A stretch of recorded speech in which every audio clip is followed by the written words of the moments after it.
France, on a fait il y a 30 ans un truc correct, un truc bien, qui est d'ailleurs l'un des meilleurs trucs d'Europe. Ça s'appelle le PEA, le plan épargne en action, qui est un compte titre avec une fiscalité réduite si tu investis en Europe. L'immense intérêt du PEA, c'est que au lieu, comme le PER par exemple, de te faire réduire ton impôt sur le revenu cette année, ce qui est bien, mais ce qui ne concerne pas tout le monde, le PEA, lui, il te dit, si tu investis longtemps, tu paieras moins d'impôts sur les plus-values. Et ça, c'est très très important, parce que ça protège tes intérêts composés que tu t'es galéré à faire justement jusqu'au bout. Et donc le PEA, c'est formidable, vraiment. Et pour les deux aspects, c'est important de comprendre, à la fois dans la phase de capitalisation, parce que du coup, tu ne payes pas d'impôts ni de frais tout au long de la phase où tu investis. Exactement. Et à la sortie, tu as un avantage fiscal, donc tu réduis ton impôt, tu as une exonération d'impôt sur le revenu. Exactement. Donc c'est doublement bénéfique. Et malheureusement en France, il faut avoir 18 ans pour en ouvrir un. Il n'y a pas de PEA jeune C'est 18 ans. Ah oui, Le PEA jeune, c'est 18-25. 25. Mais pour les enfants qui ont énormément de temps devant eux et à qui on a savonné la planche de ouf parce qu'on va leur laisser un pays avec 50 000 balles de dette publique par tête et un système de retraite qui est en train de s'effondrer. Et ça coûte rien à personne. Pourquoi il n'y a pas le PEA à la naissance? Ça coûte rien à personne. C'est une ligne à changer dans la loi et ça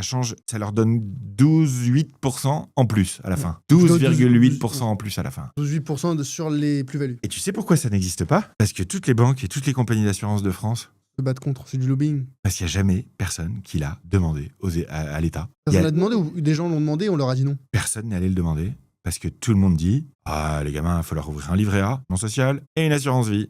Ça finance la dette. Donc personne n'intéresse sauf les particuliers. » Et voilà. Mais comme personne les représente et que personne leur avait dit, personne le demandait. Donc en fait, ce que tu proposes, c'est de permettre aux parents, parce que c'est pas le gamin, voilà, C'est d'ouvrir juste que dans la loi, au lieu que ce soit mais à partir de 18 ans, Ouais. que ce soit à partir de 0 ans. Donc que les parents qui le souhaitent puissent offrir un PEA à leur gamin et investir dedans. de mettre une simple ligne à un ETF World ou quoi que ce Ce soit. qu'ils veulent. Après, Ouais. l'éducation financière fait son boulot. Ce qu'ils veulent. De Toi et moi, on retirer leur une dira contrainte. toujours la même chose. On leur dira de foutre des ETF diversifiés, voilà, de diversifier au maximum et d'investir à long terme dans l'économie, quoi.